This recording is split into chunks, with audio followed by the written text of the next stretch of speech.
नमस्कार साथियों। ओबीसी आरक्षण को लेके लगातार विवाद बना रहता है और जिस तरह से सरकार का रवैया है पिछले 7 सालों से, ऐसा लगता है कि मध्य प्रदेश का युवा लगातार उलझन में बना रहता है। और खासकर एमपीपीएससी का जो स्टूडेंट है वो सबसे ज़्यादा पीड़ित है इस समय, क्योंकि उनके लगभग 13% पद होल्ड हैं और बाकी पद जो आते हैं वो बहुत कम आते हैं।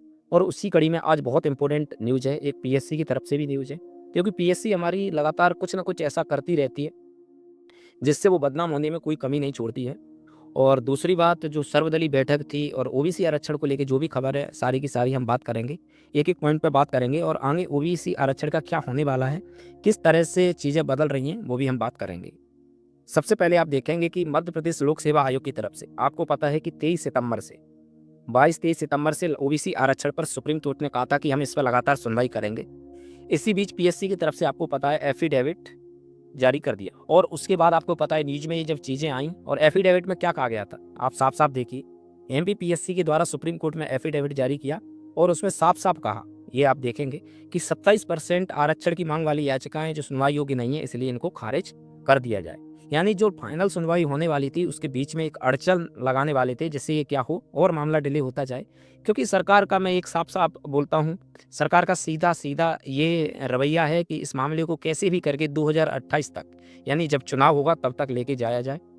और उसी की कड़ी में ये चीज़ें करने की कोशिश की गई। लेकिन जैसे ही इस पर मीडिया में कवरेज मिला, विपक्ष की तरफ से दबाव बनाया गया, तो इसमें आप देख सकते हैं कि ये बिना शर्त के माफ़ी माँगने को तैयार हैं। इसमें साफ-साफ लिखा है कि आयोग ने सुप्रीम कोर्ट में बिना शर्त के माफ़ी माँगी है। आयोग का कहना है कि एफिडेविट गलती से पेश हो गया। यानी मध्य प्रदेश इंदौर से एफिडेविट अचानक से जा रहा था कहीं दूसरी जगह और गलती से दिल्ली की ओर ट्रांसफर हो गया और इन्हें खुद को पता नहीं है कि गलती से, मतलब सुप्रीम कोर्ट में एक एफिडेविट फेस हो गया और वो भी गलती से हो गया। मतलब कुछ भी तर्क, और इस तरह के तर्क हम एमपीपीएससी से ही उम्मीद कर सकते हैं कि एमपी मध्य प्रदेश लोक सेवा आयोग इस तरह के तर्क दे सकता है। उसके बाद आपको पता है 23 सितंबर को ये सुनवाई होना है जो कि रेगुलर होना है। आगे देखते हैं क्या होता है।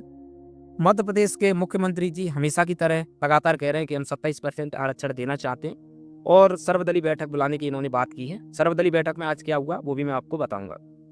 उस दूसरी तरफ जीतू पटवारी जी, आपको पता है मध्य प्रदेश के जो कांग्रेस के अध्यक्ष हैं, उन्होंने कहा कि 27% आरक्षण जो बीजेपी है वो देना नहीं चाहती है, इसलिए उल्टी सीधी अड़चन लगातार लगाते जा रहे हैं।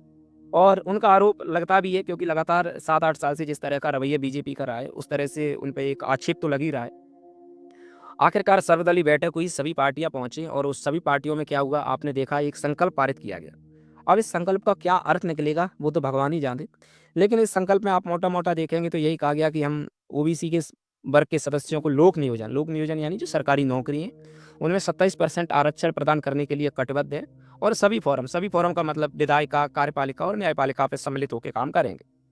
आगे जो सुनवाई हो रही है उसमें देखते हैं ये किस प्रकार से, और वही सारी चीजें आप इसको पॉज करके पढ़ सकते हैं। लेकिन सुप्रीम कोर्ट अगर अच्छे से काम करता है तो मुझे उम्मीद है ये मामला 23 सितंबर से लेकर 25 सितंबर के बीच में सुलझ जाएगा। आरक्षण किसको मिलेगा ये तो मैं नहीं कह सकता, ये तो न्यायपालिका ही तय करेगी और मध्य प्रदेश की सरकार तय करेगी कि ये 27% आरक्षण ओबीसी को मिलेगा या जो 13% होल्ड सीट हैं वो जनरल कैटेगरी को यानी ओपन कैटेगरी को मिलेंगी या ओबीसी को मिलेंगी, ये इसे तो सरकार को ही तय करना है।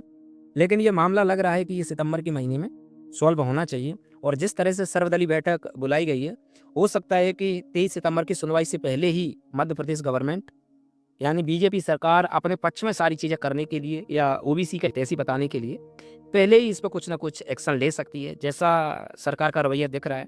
क्योंकि एक तरह से विपक्ष हो चाहे पक्ष हो यानी सत्ता पार्टी हो, सब में होड़ लगी हुई है कि जो मध्य प्रदेश का 27% आरक्षण है उसमें होड़ लगी हुई है कि ये किसने दिया।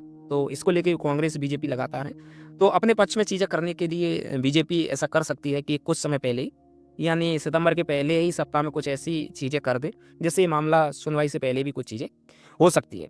आगे देखते हैं, जो भी अपडेट होगा हम आपको ज़रूर बताएंगे। काफ़ी लोगों का सवाल था असिस्टेंट प्रोफेसर के रिजल्ट को लेके, तो रिजल्ट अभी शायद नहीं आएगा, लगभग 10 से 12 दिन तक तो रिजल्ट की कोई संभावना नहीं है। आगे देखते हैं क्या होता है, क्योंकि एमपीपीएससी अपने कर्तव्यों में बिजी है। आगे जो भी होगा हम आपको लगातार अपडेट देते रहेंगे। हमारे चैनल को सब्सक्राइब जरूर कीजिएगा। तो बहुत बहुत धन्यवाद दोस्तों। जय जय भारत।